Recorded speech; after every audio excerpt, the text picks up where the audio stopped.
الصبح بدا من طلعته ولا. بسم اللہ الرحمن الرحیم اللہم صلی وسلم وبارک علی سیدنا مولانا محمد وعلی آلہ وصحبہ اجمعین۔ رسول اللہ صلی اللہ علیہ وسلم نے فرمایا، جو آدمی مسلمان مرد یا عورت رمضان المبارک میں سجدہ کرتا ہے، ایک سجدے پر اللہ تبارک و تعالی اس کو 1000 نیکیاں عطا فرماتے ہیں، اور اس کے لیے جنت میں ایک مکان بنا دیتے ہیں جس کے 60,000 دروازے ہوتے ہیں، اور ہر دروازے کے سامنے ایک چھوٹا محل ہوتا ہے، اور اس کے لیے جو ہے 70,000 فرشتے دعا کرتے ہیں صبح سے لے کر غروب آفتاب تک، یعنی سحری سے لے کر روزہ کھولنے تک۔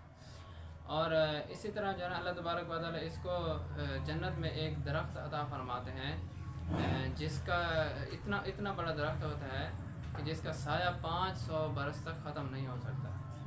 اور سبحان ربک رب العزت عما یصفون وسلام علی المرسلین۔